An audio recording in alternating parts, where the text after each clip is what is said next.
Hey, and welcome to our first video that we're putting out for our Immanuel Lutheran, from Immanuel Lutheran. We're going to be talking today about MAPP testing. I'm here sitting with our educational administrator, Mr. Dan Green, and we just like to give you a little bit of information about what we're doing. We hope to bring more of these videos to you and just let you know, keep you informed about things that are happening. So, Dan, how you doing today? I'm doing well. How are you, Russ?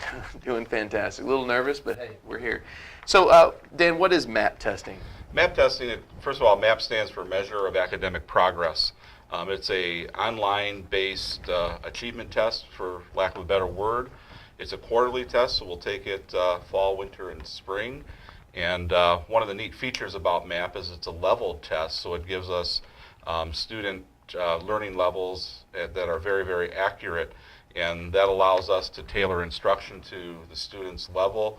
Eventually it'll help our teachers with differentiating instruction so they could teach either a small group or individual students at the level that they best learn at. It also gives us some progressions on where we can take the student from one testing cycle to the next testing cycle. So you mentioned a phrase there, differentiated instruction. Yes. Just what does that mean? Differentiated instruction, every child learns at a different rate, and there could be 3 or 4 different groups that are at a similar rate. There could be individuals in the classroom that have some special needs. Our goal is to make our instruction meet each individual child's needs. So for instance, let's say we have a second grader that can only read at the first grade level. If we don't do a fully leveled instruction throughout the school, our teacher will have tools to address that student's reading level needs, or even advancement, provide some enrichment opportunities also. Okay. Well, and I think that question's coming up too, but how is the test administered? What is? Yeah, it's really kind of a neat thing. It's an online test, so right now the kids in the first session use a computer lab, and it is not a time test, so that's a little bit different than the Iowa Test of Basic Skills. So each student can take the test at their own pace that they're comfortable with. We do have an option of having a child retake the test if we feel that they rushed through it. You don't have that option with the paper achievement tests. Once they're done, they're done. So it's online, it's leveled, and what that means is the students will start at, let's say a second grader starts at the second grade level, they'll answer a predetermined amount of questions at that level.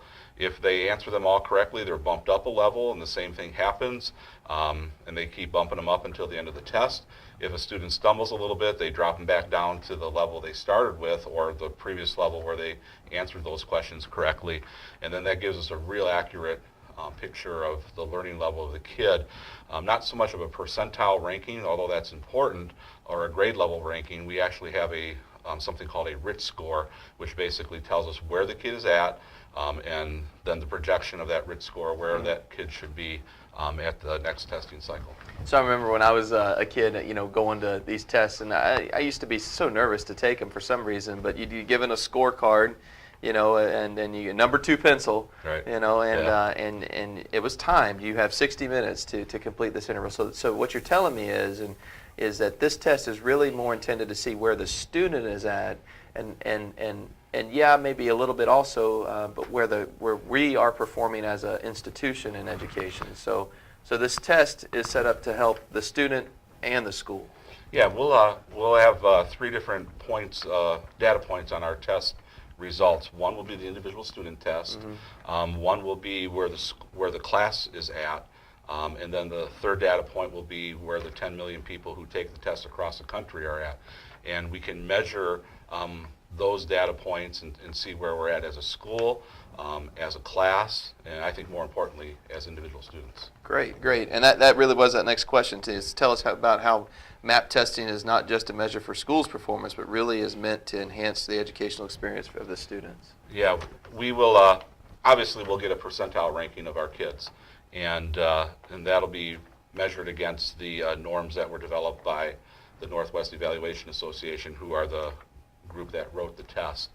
And that's valuable because that helps us compare to other schools in our area that are taking the MAPP test. But more importantly, we'll get a student level, and what that allows us to do, for instance, in reading, we don't have a grade level report anymore. What we will have is something called a Lexile score. That Lexile score can be used to have students read books or have teachers develop novel units based on the scores of their students.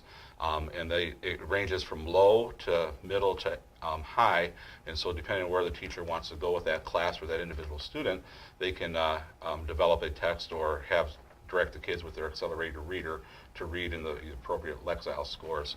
Also with math, right now we're using Khan Academy as a online tool to help reinforce some math skills. The MAPP tests are aligned to Khan Academy also. So we're able to, again, if a student's struggling, let's say with fractions, we can direct that student to work on fractions while the rest of the group may be doing decimals. Oh, that's really cool. Yeah. So how are our students doing this year with the MAPP testing? Overall, our kids are doing real well. I have preliminary reports from grades 5 through 8, and we are above the 60th percentile in the subjects that we tested. We tested in math, science, language arts, and reading.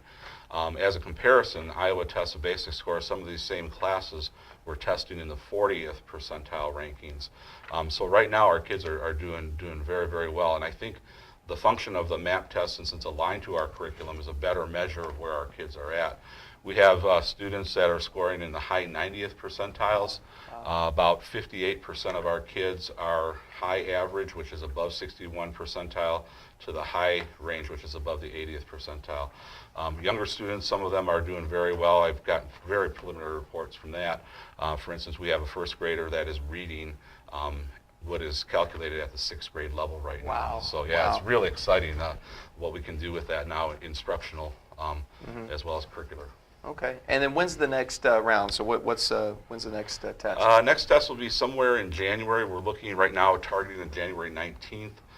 What we have to do is ask for a testing window. They have to do some updates before we do the winter test. But that week of January 19th is when we'll begin the second round.